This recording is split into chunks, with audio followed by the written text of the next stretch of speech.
take the time to do something meaningful with your life as opposed to just running for the sake of running. And so I was one of those guys that it mattered to me that the company got to 1.8 billion. It mattered to me that I was making millions of dollars. It mattered to me all the dumb stuff. And when you look up and you're left with, oh, now I'm divorced and my kid doesn't know, and you're like, oh shit, like all the things that I thought mattered don't matter. What really matters is time, the moments, and take the time to invest in the relationships, take the time to make the phone calls you should be making, take the time to pour into your kids. And so I've designed all my businesses at this point. And this is the reason why it's so easy for me to go and put people and processes in place, because I'm like, bro, this is just getting me time. All right, guys, welcome to another episode of The Report. Today, we are back in the studio here in downtown San Diego, and I got a local guest who actually lives out here in La Jolla. He's got a fund in the real estate space. They're buying all sorts of different asset classes in commercial real estate. He is the founder of the Boardroom Mastermind. I got Kent Clothier. Kent, welcome to the show, brother. Hey, man, I'm glad to be here, brother. Yeah, thank you so much for coming by. I've heard a lot of good things about you, and it's good to finally connect. Yeah, absolutely. So, we got a lot of stuff going on with the economy right now. We got a high interest rate environment. Things are shifting.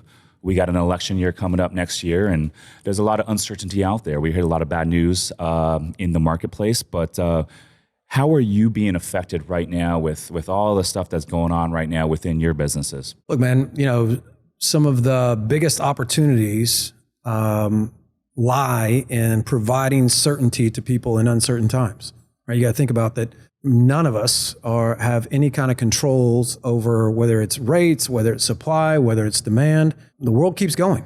Real estate's still being bought and sold every day, and people are still finding themselves under pressure. Whether that's because in the commercial space, whether they've gotten the rate hikes are starting to impact them, or rents are starting to drop, or whatever's going on. Same thing is happening over in single family. But at the end of the day, deals are still being done. They are. And if you are focused on the opportunity versus the obstacles, that is where success all happens, right? And so, I say this all the time, you can count on your competition's mediocrity. And there are plenty of people that are running for the hills. There are plenty of people that this is doom and gloom. And that's just the world they live in. I just choose to live in a world where's the opportunity? Because it exists. Where is it? And then whether that is, again, not all asset classes are created equal, but whether that is in single family, whether that is in multifamily, whether that is in self-storage, whether that is in, triple net leases, whatever it is, not every asset class is suffering right now. So it's our job, everybody's job, is to figure out what's working and go harder than you've ever gone, because this is the moment where the competition gives up. Yeah. So you talk about a great time to separate yourself from your competition. It's right now. Yeah. No, absolutely. And I know a lot of buyers that are on the sidelines. I've heard the saying, survive till 25. And a lot of people, quite frankly, are in a position to where they can't buy right now. They got into some floating rate debt on some skinny deals a couple of years ago, and now they're not, giving distributions to investors. And so they're not in a position to go out there and raise more capital for deals. But on the flip side, there are people out there getting deals done. There's not a lot of buying competition out there. I know we're one of them. We just got another deal up under contract. And so I think the deals are to be had for those that are, willing to get out there and get creative. But I know you have a fund.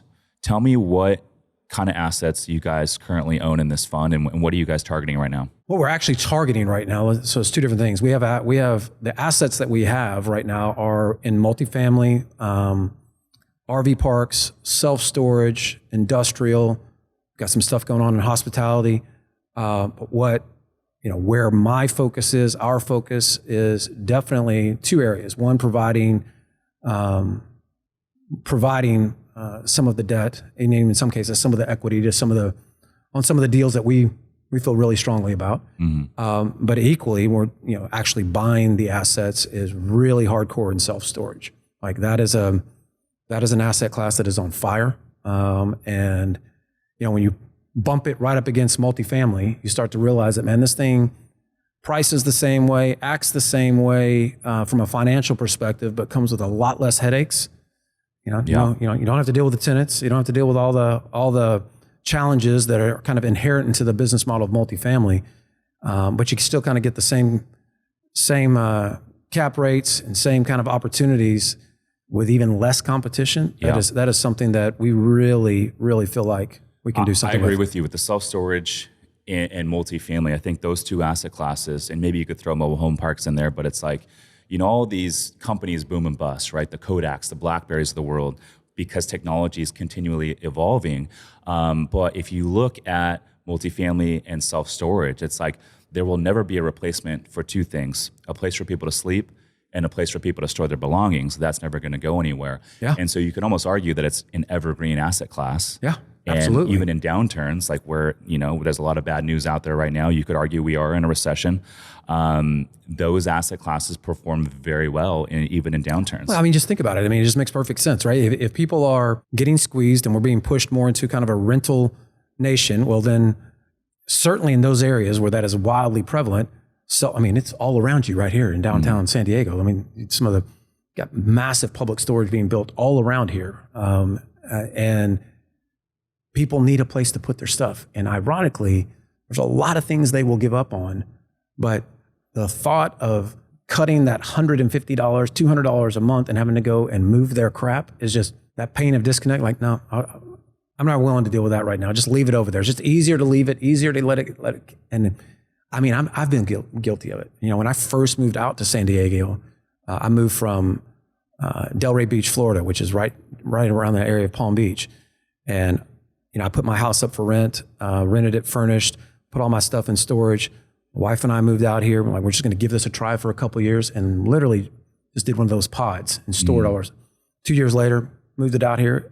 I'd been paying $300 a month, only to find out, open that door and like, oh, we've been storing trash for $300 a month for 2 years. You're like, it's just such a kind of out of sight, out of mind thing. Dude, I hear you, man. It's like crazy. when I order anything online, if it doesn't fit, I'm just like, dude, I don't have the time to go, do return labels and go down the store and return it. I just don't have the time. It's just not worth my time, And It's wild. Sometimes I'm like, yeah, I'll just give it away, or it might just sit in the box for. It's just crazy how much money is spent, billions of dollars just spent to store crap.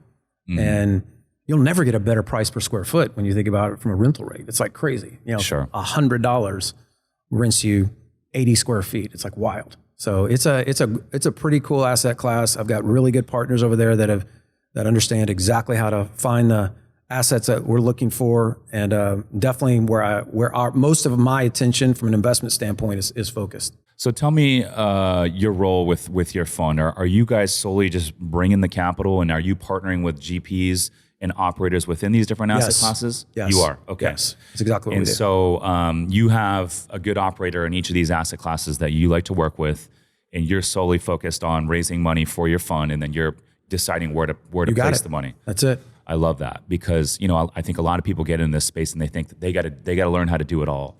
But all reality, there's really two main rocks with building a portfolio. You got deal development, so you need access to good deals. And then you need capital development, you need access to money. And then obviously you need operations and a lot of the business architecture, but you don't need to bring all four of those. You can just bring one. And in fact, I would tell you that that's a fool's errand, at least in my 35 years in business. Like, figure out what you are really great at and what lights you up, and partner with people that complement that. Like, you don't have to be great at everything, and then if you try to be great at everything, then you're probably mediocre at a lot of it. Mm-hmm. Yeah, no, absolutely. And so how are you, like, obviously, you got these different operators within these different asset classes. What's the best way to vet these operators in your estimation? I sit in a really unique position. You mentioned it earlier with the Mastermind that I founded, almost 12 years ago, the Boardroom Mastermind. And we were chatting about it earlier. It's one of these things where after 20 years in this business and building a significant reputation and profile, I've sit in a unique opportunity where it's allowed me to attract really talented people into my mastermind. And it is a great opportunity for me to sit there on the front lines as they're peeling back the layers of their business and what's going on, to really understand understand their business to a level that I can feel comfortable that, hey, we should be talking about how we can help partner with you and take you to the next level, right? It's not a traditional way of going about it. Like I get to peek under the hood on a continual basis with our members and really understand what's going on. And when there's opportunity, partner with them. And that's just kind of been our secret sauce that has not just on real estate, quite frankly, private equity as well. Being able to help them bring in capital and resources and human resources and operational experience. And so that little model for us, it's kind of one of the hidden gems, if you will, of really running a very high level mastermind is that, man, you sit there and you figure out real quick who the real players are and who you want to be in business with. Yeah. Yeah, I love that because I think being in a group like this, and I'm a big fan of paying to be in these different groups. You have access to opportunities that other folks just don't have access to. Yeah. And just the opportunities and doors that open up for you when you're around these types of folks is second to none. You mentioned before we started recording that you guys are working on some hotel projects. One that stuck out to me is you mentioned the development of the Pendry out in, I believe it's Scottsdale, Arizona. Is that right? No, this is in Palm Springs. Palm Springs.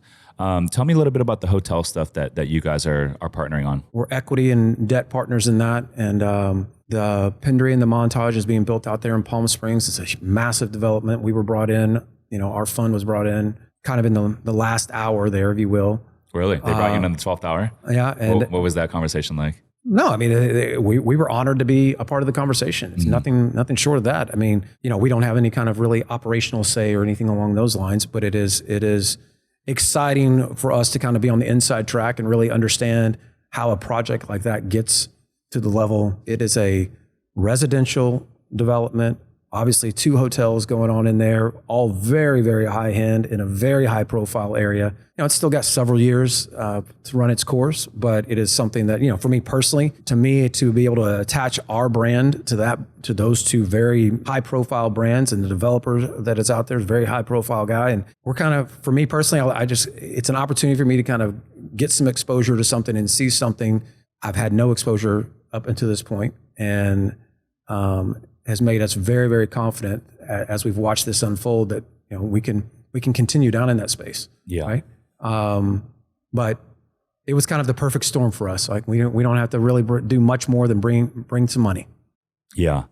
There's a Pendry actually down here in downtown San Diego, and when I see those types of properties, the super high end, it inspires me. Because right now we're buying the smaller boutique hotels, but I'd love to eventually one day do some of those larger projects like the Pendry. Yeah. I had Brian Malarkey on the show here last week, and yeah, great guy. He's like really into the boutique hotel stuff. And he's like, dude, maybe we can partner on something. And he's like, we'll do the food and beverage, and you guys do the hotel side.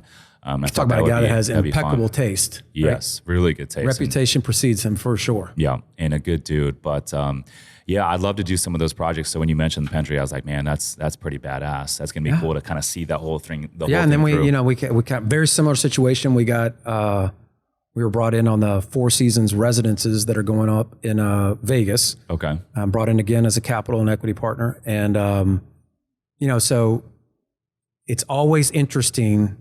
Most of those things, again, if you have the ability to raise capital, and like what you pointed out earlier, if you get with good operators, it allows you to kind of get the front row seat and the exposure that needs to kind of build some of that confidence to go off and potentially do that stuff yourself, right? Yeah, but absolutely. Who the hell wants to take that risk, otherwise? So it's a great little segue to make that happen, right? If you have the authority to get the capital together, and you have the opportunities present themselves, I'd highly encourage people to, take that leap, because you're going to get a front row seat to exactly how this is done. And there ain't nothing easy about it, but when you're on the inside from a money standpoint, you really get to understand the deal. Yeah. Well, and I also love what you're doing, because now you just focused on bringing the capital. You can pick and choose, and you can diversify across multiple asset classes and multiple projects within those asset classes. Whereas, for someone like us, we self-operate, right? So we're vertically integrated, and we raise capital, but we do it all. And so, you know, for us, we're not able to go diversify into all these different asset classes, but for you guys, you can do that, which is pretty cool. Yeah.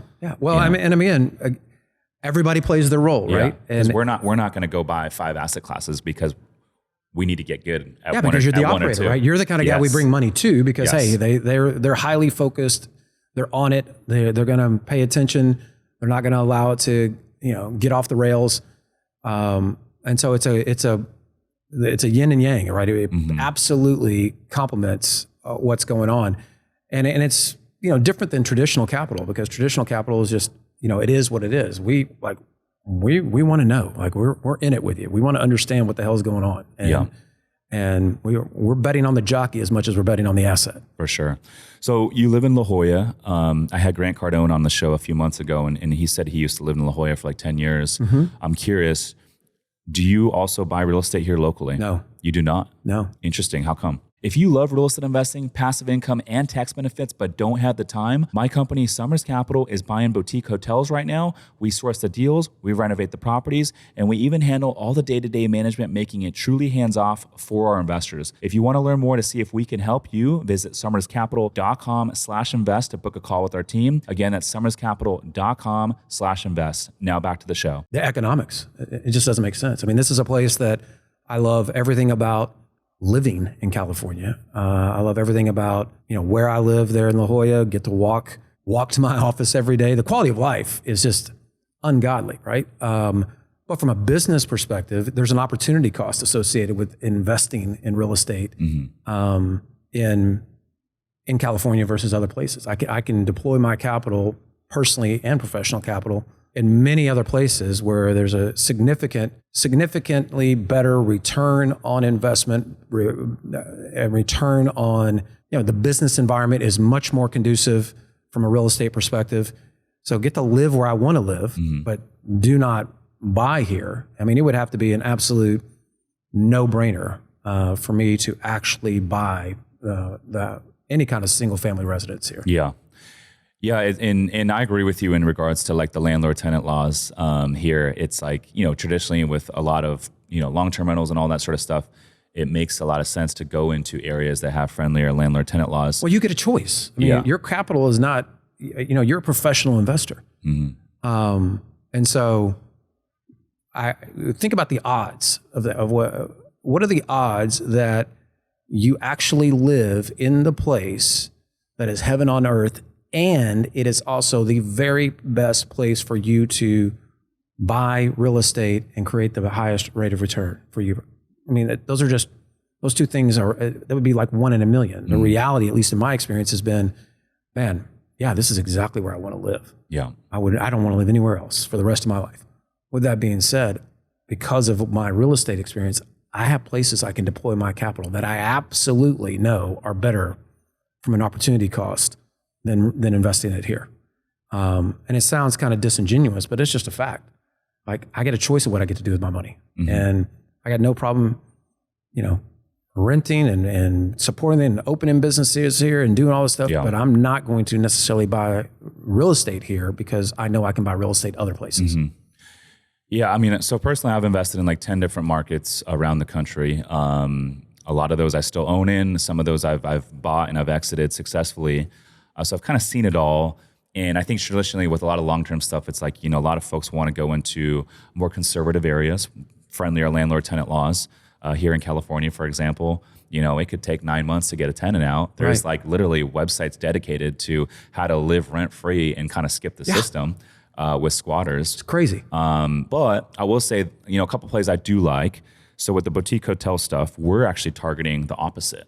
We like to target the more liberal areas because they tend to have tight short-term rental regulations, and that's what's bringing more demand back to the hotels. And then think about, but your business model isn't real estate.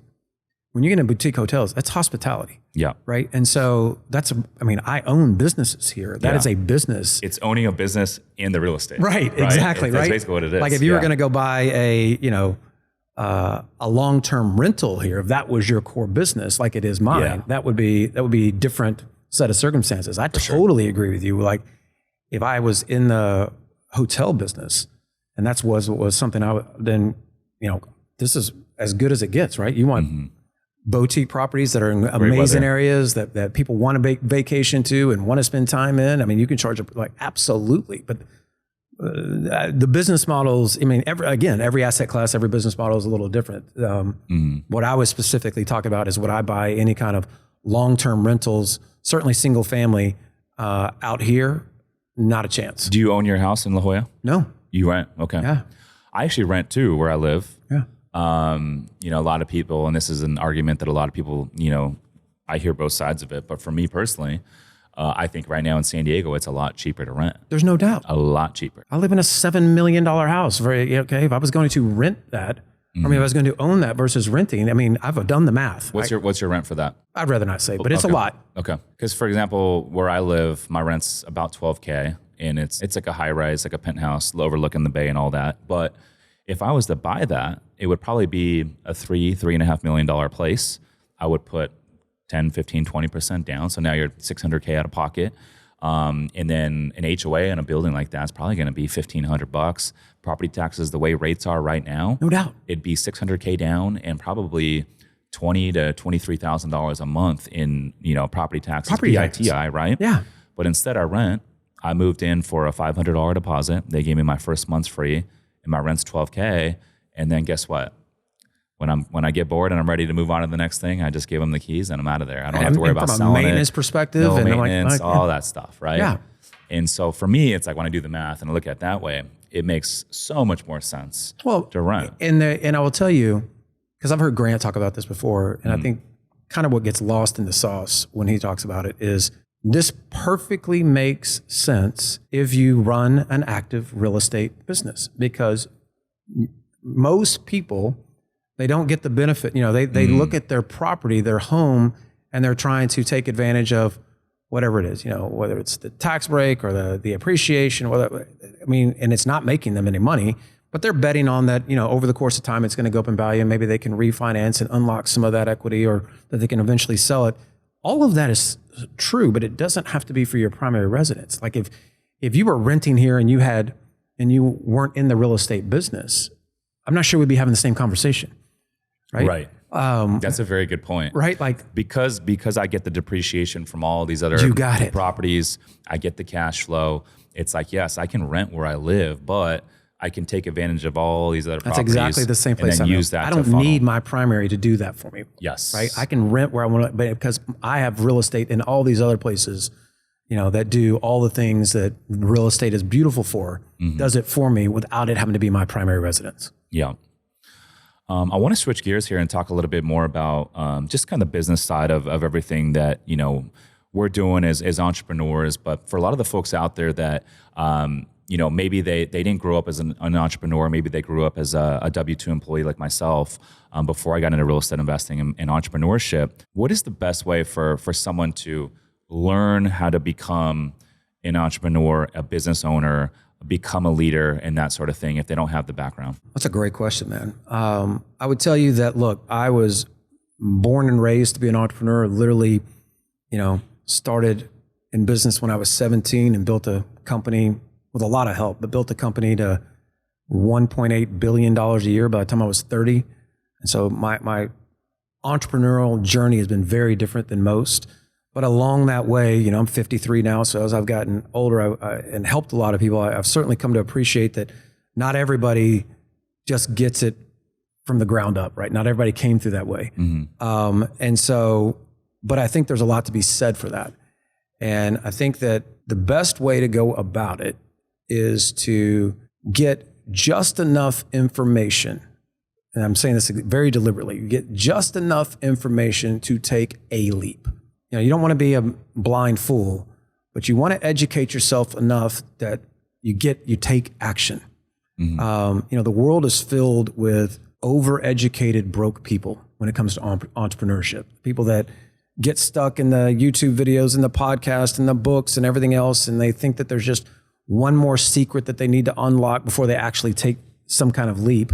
And then they never take it. Do you think it's the school system that conditions that type of mindset? Because probably, quite frankly, you know, from a young age, and I was taught this way too, to like go to school, get good grades, go to college, get a job. And I think when you do those things, they kind of condition you to like keep educating, don't take any risk, play it safe, invest in your 401k. There's always one more piece of information I need to get. Yeah. Don't do anything until you cover all your tracks.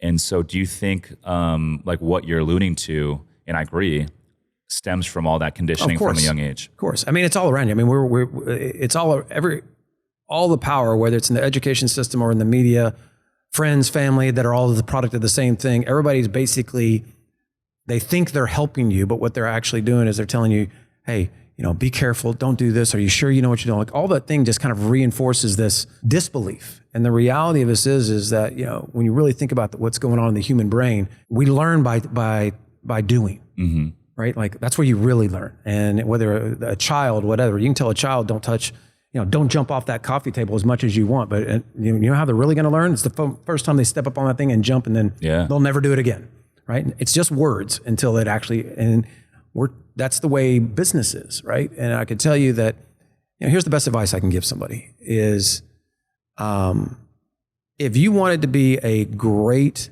MMA fighter, just, you and I are having a conversation and dude, starting today, I'm going to be a great MMA fighter. Naturally, the very first thing you would do is you would go and join an MMA gym and you would hire a coach and you would get in there and you would learn the techniques. And then at some point, one thing's for sure has got to happen for you to be great, the greatest in the world. At some point, you got to get in the ring. Yeah. Like there's no denying it. At some point, you're going to get in the ring. And by the way, when you get in that ring, one thing is for sure that is going to happen. Your ass is getting ready to get hit. And you're going to get hit and it's going to be painful and you're going to get knocked down. But you expect to break some bones or have some bloody noses or some black eyes. Like that's just the expectation, because you would be insane to go into the ring and not expect those things. Like you just know that's part of what's getting ready to happen.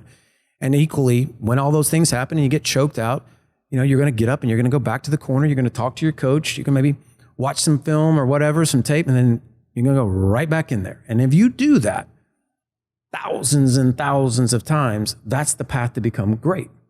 And the same is true of entrepreneurship.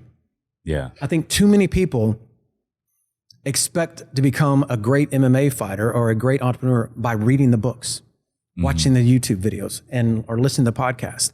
And they don't actually ever get in the ring. And if you told me you wanted to be a great MMA fighter because you've watched YouTube videos or listened to podcasts or read books and you think you're ready to fight, I would tell you you're crazy, and I'd be right.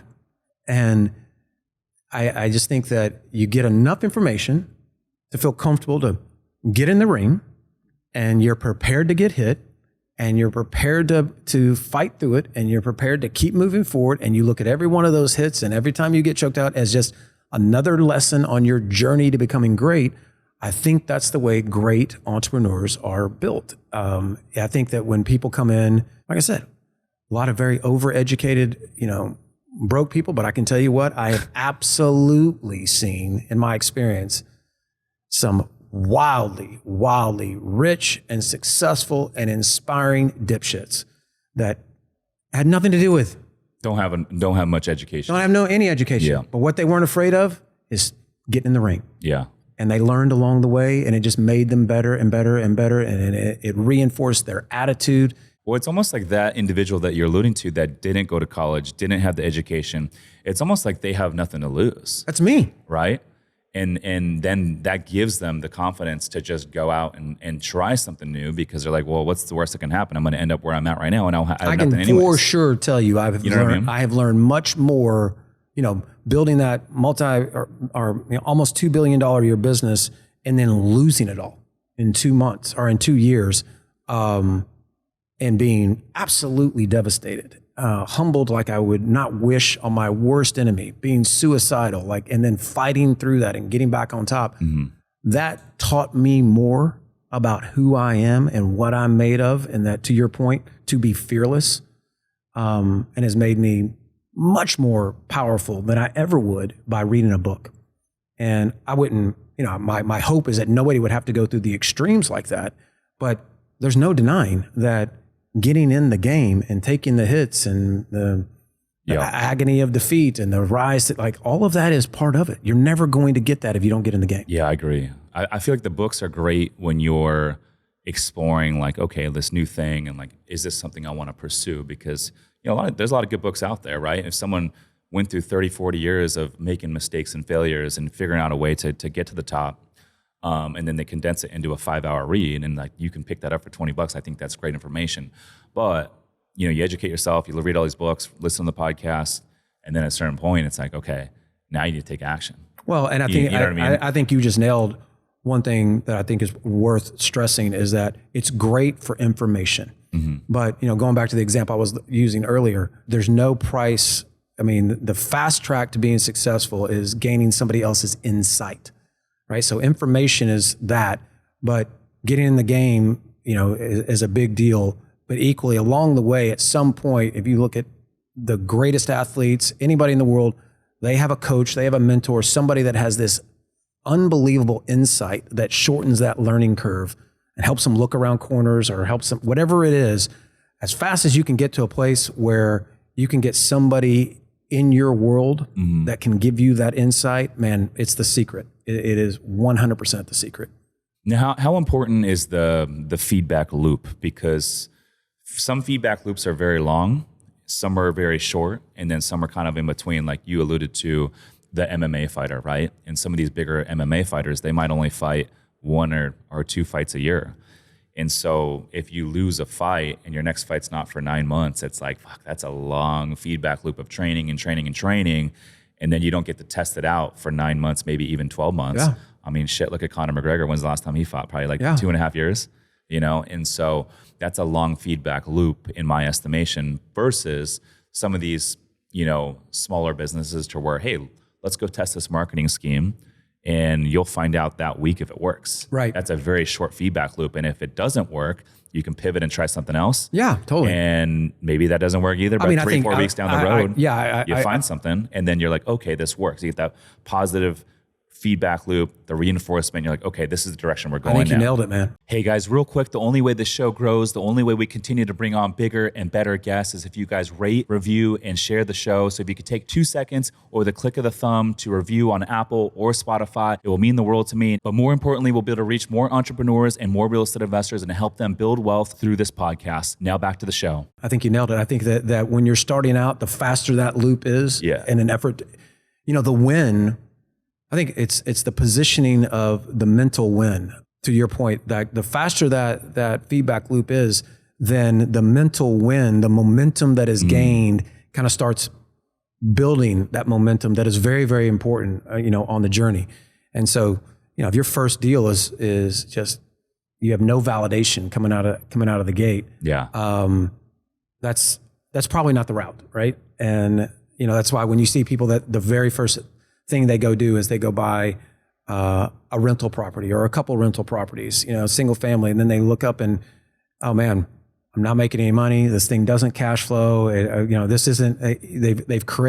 They unknowingly put themselves in a place where there is no momentum, and they just didn't know that that's what they were doing. Whereas if they'd done something, you know, lower down on the much more transactional. Hey, let me do a quick fix and flip, or let me just do a quick wholesale deal, or whatever the case may be, or let me do a private money deal, or whatever it is. It would have reinforced their belief system much faster. Yeah, no, I totally agree with that. What's like another factor you think? So obviously the feedback loop. And one more thing before we move on with the feedback loop. Like a lot of people ask me like, oh, what's your 5-year goal? What's your 10-year goal? I'm not even thinking more than a year out. Like right now we're in November of 23. I'm not thinking more than December of 24, because what I think I want 5 years from now, 10 years from now is going to be different when I get there. Yep. And if it's not different, that means I'm not growing.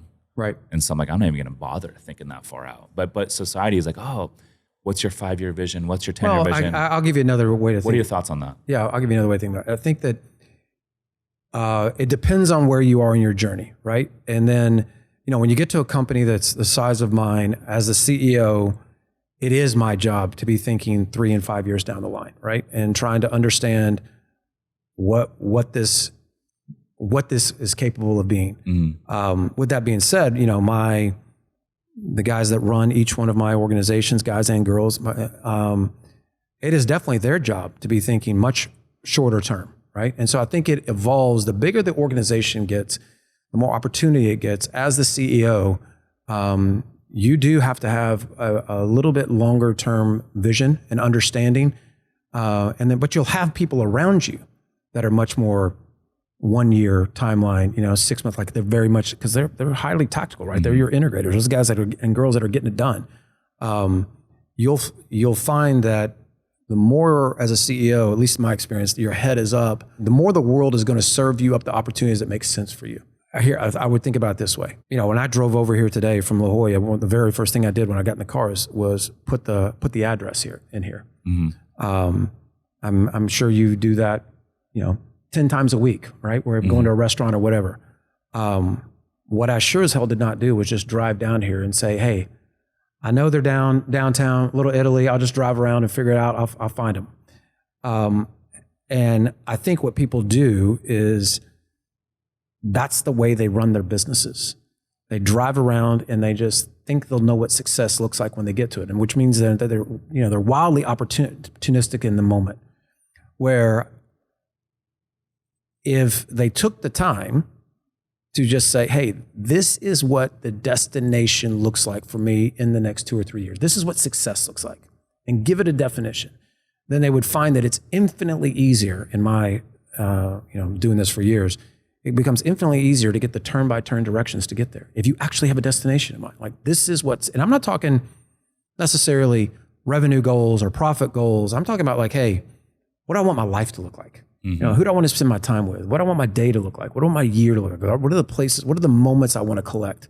And, what does my business need to look like for me to accomplish that? How big does my podcast need to get? How much, how big do I need to be on social? How many opportunities I want? Like giving that some definition and destination, you'd be shocked. Even if it's just like out on a 3-year plan, when you map, hey, this is where we are, no different than a GPS, destination, origin. And you get these turn-by-turn directions from guys and girls in your world. I've been there. I've done that. Do this. Like some of the conversations we were having this morning, right? Mm-hmm. Like, hey, let me help you, take a couple turns here, a couple turns there that's going to get you to your destination faster. When it's clearly defined, you'd be shocked at how the world will get out of your way. Where it's not clearly defined and we're just opportunistic, doing it for the sake of doing it, we'll see where it goes. There's a lot of wasted energy and effort in that. And I've made that mistake over the years. And just as I've gotten older, I've watched myself do this. It's exactly what I talk to other people about. Like, dude, where the hell are you going?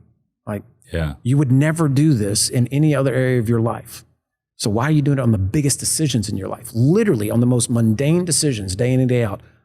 If I'm going from here down the street to a restaurant, I put in a destination. If I'm going to go pick up a few groceries for my wife at the grocery store, I get a list, right? Because what I sure as hell don't do is go to the grocery store and pick up 50 random things and bring them back and dump them out on the counter and say, is any of this the stuff that you wanted? Mm-hmm. I would sound like a moron. But people do it all the time with their life and all the time with business. They just pick up random stuff along the way. Like, is this what I wanted? Well, and I think most people, I don't know what the number is, but I'd imagine it's probably more than 80% of people in America are just living their life unintentionally, no intention, and they're just going through the motions. I would even argue it's higher than that. Yeah. I would say it might even be 99%. So they're waking up on Monday, they're going into their workplace, they're working, coming home, turning on the Netflix, they're chilling, hanging, but they're not spending any time throughout that week to work on themselves towards any target, whatever that target might be.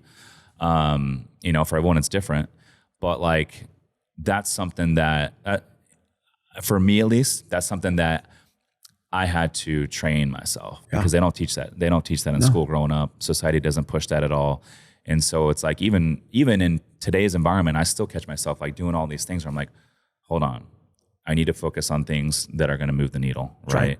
And, for me, that's why I always say, like, I always try to get very clear on like a 2 to 3 month window on what my targets are, what are my rocks, and then I go attack those rocks. And then I get there and then I kind of reflect, see what I did wrong, see what I did right, and then figure out what that next step is. And then I go attack it. What we're talking about is, I talk about this a lot, moving from that hustler mentality to that CEO mentality, right? I privately, behind the scenes coach a lot of the significant CEOs in this space, and I can tell you that they still struggle with this. Like there's always this kind of little hustler side of their brain, wildly opportunistic, that's just kind of always chirping at them, to fighting for a seat at the table, trying to, go do stuff that isn't necessarily going to move the needle, but they're going to get the dopamine hit out of it. Like might be they'll see some guy on the phone trying to buy a deal, and here's the guy say something wrong, and their natural instinct is to go like, get out of the way, give me the phone. Like, and I'm like, bro, that is not what a CEO does. Like, it's your job to be more strategic. It's your job to move the needle in a more profound way year over year. Like, train your team up, get better people, become the coach, get it to a level where this thing is kind of running, where you get to do things in life versus that you have to do things in life. That's the big vision here, right? And when it is, we've said a mouthful. That is a much harder thing to quiet that voice and kind of make this transition that you're talking about, that you've made. That's a hard transition for people to make. I tell you what, it's just as hard. We were talking about it earlier. It's every bit as hard to go from zero to doing business as it is to going from I am the business, I'm the hustler, to I am the CEO and I'm running a real business. Like, those two transitions are equally as hard. What do you think the biggest challenge is to go from this hustler mentality to CEO? That is the very thing that you have been rewarded for in business, that got you here, is the very thing that will prevent you from getting to the next level. It is the Achilles heel. If you find yourself having internal dialogue that is something along the lines of, well, nobody's going to care about my businesses as much as I do, or I can't slow down to train people, or I'm not good at, looking at my finances and the accounting and the financials and the balance sheet and the cash flow statement, like all these things that are very self-limiting, that becomes your reality. In other words, I'm sitting here absolutely saying that I'm not good at these things, which reinforces the belief that therefore I'm just going to stay right where I'm at. Where what you should be saying is, well, up to this point, I'm not good. I haven't been good at those things, but I'm on a mission to become the best CEO, the best business, the best whatever it is, the most highly specialized at what we do. And that path means I'm going to have to quiet that voice that always wants to jump in, that always wants to give an excuse of not training people, or give an excuse of not hiring people, or give an excuse of not necessarily looking at my book. All those things, those self-limiting beliefs, I have to quiet that voice and get out of the way and allow myself to embrace the next phase of this, which means I do have to hire people. I do have to get good at training people. I do have to get good at understanding the financial aspects of my business. I absolutely have to get good at surrounding myself with the right people and creating a culture that matters, and attracting talent to me. All those things I have to, that's the next set of skills I have to acquire. And that takes dedication, man. I mean, because that's a short-term sacrifice where you're not going to get that quick dopamine transactional hit. No. But you're playing a different game. Yeah. And when you're trained, where your body is literally craving that dopamine hit, man, that you get, and we've both gotten, every time you do a deal, like, high five, like, I'm going to quiet that because we're going to be much more strategic and go, we're going to position this company to do bigger things. What's that saying? I love it's you must be willing to sacrifice for what you want. Otherwise, what you want becomes a sacrifice. Yep. And I resonate with what you said. Like, when you go to bring someone new on, it's like, well, there's going to be a period where it's going to create a lot more work for yourself or whoever's training that individual, and you have to go through that in order to get to the next level. No doubt. And if you hire the wrong person, well, then now you're back to step one. Yeah. you're almost going backwards, and you got to bring someone else in. There's no doubt. And there's nothing fun about any of that, right? There's no magic formula where you just wake up one day and it's the same kind of logic when you first become an entrepreneur, when you first get into, like, that's scary stuff. Like, there's nothing super comfortable about that if you've never done a deal or if you've never opened a business, or you never had a customer come in. Like, that's all scary stuff.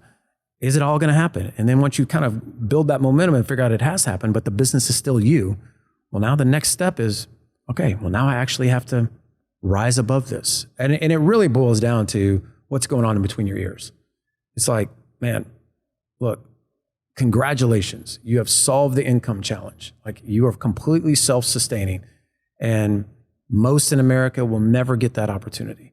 but you didn't come this far to come this far. Like, you have a responsibility now because you are one of those few to take it to the next level, to see if you're good enough to get to the next level. Because if you are, then you get to live this life that very few will ever get to live, right? Complete time freedom, complete, opportunities all around you. And again, to me, success is nothing more than I get to do what I want to do when I want to do it. I don't have to, there's nothing I have to do in my life. I get to do things. To me, that it doesn't get any more successful than that. Yeah. So I'm curious for you, what is that next level? Like I said, I didn't come this far to come this far. Like it's one of these things where, no, I don't have to do anything. I get to do it. It's an honor. And I'm not letting my foot off the gas at all. I mean, I've been to places, I've spent a lot of time in Haiti. I've spent a lot of time in Nicaragua. I've seen what real victims look like in this world. I fully understand the hundreds of thousands of people, if not millions, that have died trying to get into this country, right? You don't have to look very far in the news to see people that have walked thousands of miles through Mexico with a kid on their back just trying to get through the damn, border. Mm-hmm. People go through great lengths to get here, but we're here. And if I'm here and I'm healthy, and I can tell you, I'm going to fight every day to make the most out of every opportunity I've got, because there's plenty that'll never get it. And that's just the way I see the world. What were you doing before you got into real estate investing and entrepreneurship? Well, I've always been an entrepreneur. I started, my dad was in the grocery industry. We owned grocery stores and convenience stores. And so when I was 17, we used to buy, every week we would buy groceries, or order groceries, I should say, from the local suppliers, local wholesalers, local distribution centers. And then, we just kind of noticed that, and this is 35 years ago, right? This is well prior to the internet. We'd look in these catalogs.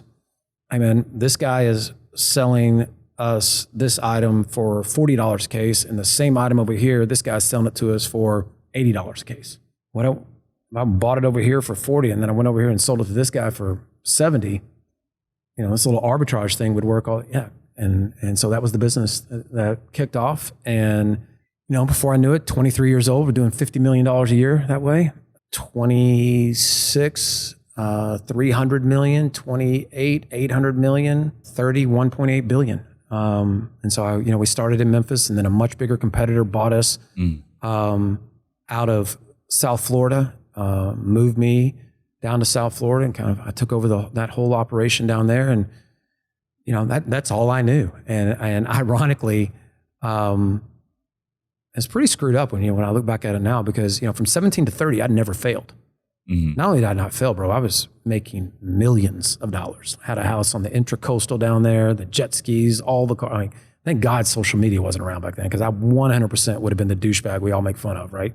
I was very, very successful, and then got into a run-in with my partners on March 14th of 2000, basically stormed out of there and walked out and said, I'm out here. And immediately started trying to build a competitor at their demise. And so we went to war, we went to battle, and it only took 22 months for me to lose every single dollar, millions of dollars that I had ever built. And how'd you guys lose all that money? Just trying to build a business, and not being anywhere near as good as I thought I was, right? And still having a lot to learn about business, and yeah, there was no vices. It wasn't like drugs or outlet. It wasn't like that. It was just, hey, we're suing each other, and I'm also trying to build a business, and I need you to sign on the line here, Kent, with the banks for a $5 million line of credit. And before you know it, I just was not anywhere near as good as I thought I was. If you had asked me when I was 30, I would have been the first guy to tell you I was God's gift to that business, right? I was that guy. All too happy to tell you all this success was because of me. And, there was a different plan for me. Because by the time I was 33, I realized I was nowhere near as good as I thought I was. In fact, I had mountains to learn, and humbled me down dramatically. Should have filed for bankruptcy, didn't file for bankruptcy, just wiped myself out completely. Got all the way down to, I had about $4,000 in the bank, now living on my girlfriend's couch. And, just a very shattered version of myself, no self-confidence, nothing. And luckily, saw a late night infomercial about, come on down, we'll show you how to buy houses with no money, no cash, no credit. And I went. And Russ Whitney was the name of the program, and bought it and flipped my first house about 22 days later, made about $8,000. And I was like, I remember picking up the check, bro, and crying in the parking lot. That's how much it meant to me. And so from that point forward, man, I started slowly, back to what I was talking about, like building that momentum. And first year flipped 91 houses, made $1 million. Then got newly married, had a new little girl on the way. And I was like, man, I cannot make the same mistakes that I made before. I can't sacrifice everything for the business, right? Because now I understand how fast it could be gone. Because I was the guy that, was married at 23, had a new son, but I was the guy that got to the office at 5 o'clock in the morning and didn't leave until 8 o'clock at night. Nobody was going to, and then I would justify it and tell myself, I'm doing it for them, which is just total BS. So I was like, I'm not going to do that again. And so I got real diligent about putting the systems and the processes and the people and the leverage in place to where this thing could happen whether I show up or not. So I get to spend time with my little girl and my new wife. And that worked. It just took off, man. And looking back, I'm curious, when you lost it all and you were living on your girlfriend's couch, what was the biggest mistake that you made during that process? I don't know that I made, I don't know there was a bunch of mistakes per se. I can tell you that once I got, 10 years further down the road, I had a new appreciation for how fast business can change. And so I'm not sure probably the mistake that I made was that I was buying into my own invincibility. I don't care what business you're in. That the moment you realize that if you got a letter today from the Attorney General saying you're under investigation and we're seizing all your assets because we believe you did something wrong, your whole world would change. And you realize that they do it all the time. It doesn't matter the business. It happens all the time. Like I started to really appreciate and be very present. That's why my motto is the time is now, and it's on my, is that it is really important to build the business very intentionally and very now. Tomorrow's not promised. And this is the moment, and go spend the time with the people that you should be spending time with. Don't build something at the expense of your family. Don't build something at the expense of your friends. Take the time to collect the moments. Take the time to create impact. Take the time to do something meaningful with your life, as opposed to just running for the sake of running. And so I was one of those guys that, it mattered to me that the company got to 1.8 billion. It mattered to me that I was making millions of dollars. It mattered to me all the dumb stuff. And when you realize that it can all be gone in a second. Mm-hmm. And then when you look up and you're left with, oh, now I'm divorced and, my kid doesn't know. And you're like, oh shit, all the things that I thought mattered don't matter. What really matters is time, the moments, and take the time to invest in the relationships, take the time to make the phone calls you should be making, take the time to pour into your kids, take the time to really do the things because, when you do that, you can't lose. And so I've designed all my businesses at this point. And this is the reason why it's so easy for me to go and put people and processes in place, because I'm like, bro, this is just getting me time. Mm-hmm. And it's just getting me more time back. I got no problem writing the checks. Give me the time back, because all I want to do is I want to live life on my terms. And so when looking back, I just did not have any appreciation for that. But who would in your 20s, right? So I cut myself some slack. But, if I knew in my 20s what I learned in my 40s, that would have been a very different journey. Very different journey. I would have really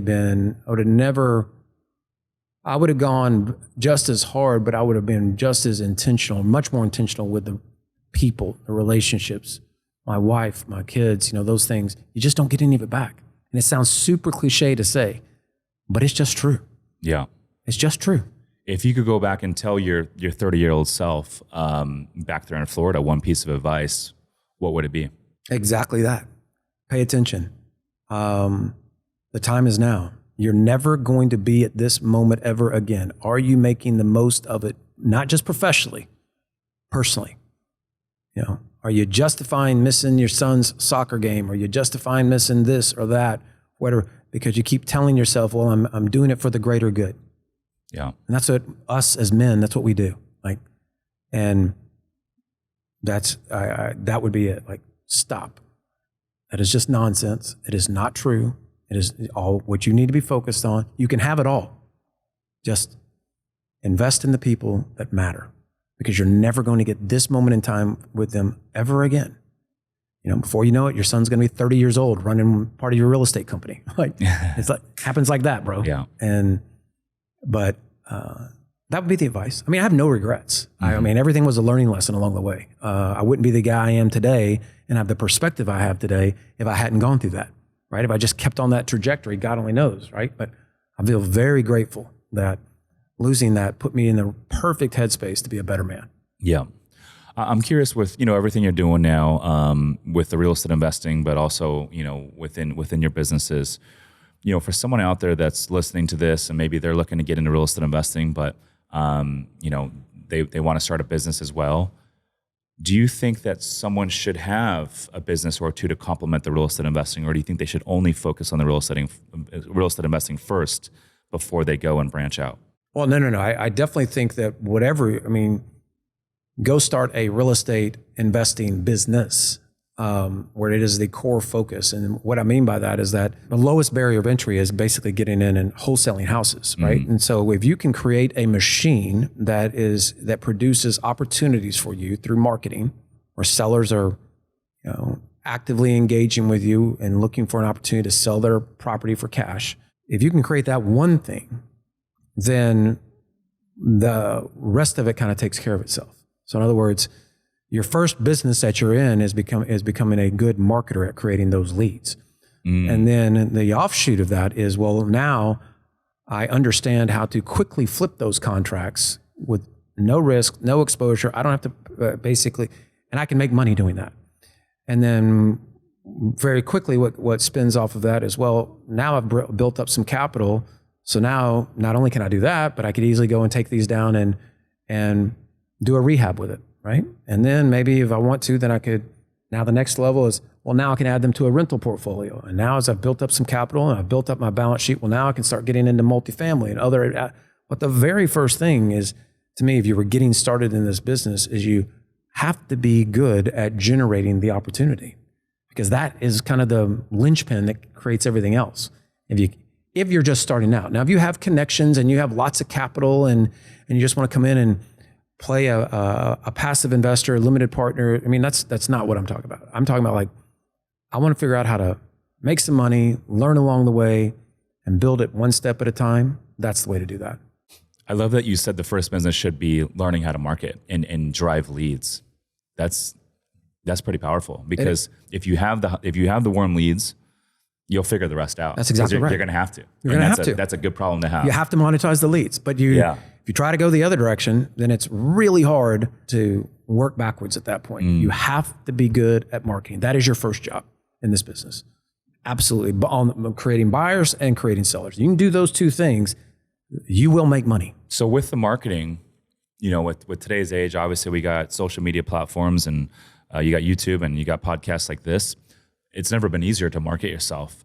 Are you more of a fan of organic marketing, like social media and all that sort of stuff, or do you like the paid stuff? I'm a fan of both. Both. I'm a fan of anything that gets me the deal. But I will tell you that direct response marketing is the easier of those two things to go after. Now, when you say direct response marketing, what do you mean? Like, I'm placing an ad that I'm expecting that prospect to respond to and take an action that will bring you into my world.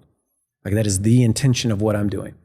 Give me an example of what that would be. Hey, you know, if you need to sell your house now, you know, call 1-800-SELL-NOW or go to my website, you know, whatever it is. Got it. It's a call to action. Very direct. Like, Yeah. This is what we do. Yeah. And there's no, I'm trying to build rapport. I'm trying to build, you know, it's none of that. There's no games. Right. Yeah. It's just, this is what I'm trying to, it's a TV commercial, right? Except in online form. And it might be video, it might be display, whatever it is, but that is direct response marketing. And there's an entire, you know, that can happen in placing ads, email. I mean, there's like video. I mean, there's a million ways to do it now. But if you can get good at that, and along the way, also be building your social media and your authority and making sure that you have credibility, which will support those ads, then that's kind of the secret sauce, right? In a nutshell. I mean, there's obviously a lot of moving parts to that, but the bottom line, you have to be able to generate opportunity. It's that simple. If you cannot, if you're dependent upon anybody else bringing you opportunity, and then that's, do you really have a business? Right. Because it could be taken like that. It could be taken like that instantaneously. You can be out of business overnight, and you have to be self-sustaining. I haven't done much. We haven't done much paid ads. We really haven't done any of it. But I'm curious, like all the stuff that we do is really organic leads, and those leads are really warm because they listen to the podcast, or they've been watching on social media. They're the best leads out there. Or they come to our meetups, and so when the team jumps on a call with them, like they already feel like they know us.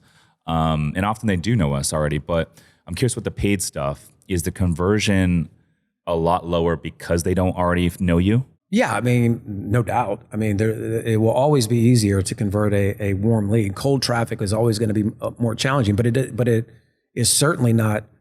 I mean, there's mechanisms to do that. So in other words, I'll give you an example. So and we've all had this happen to us, but if you click on an ad, well, the moment you click on that ad, you are being retargeted.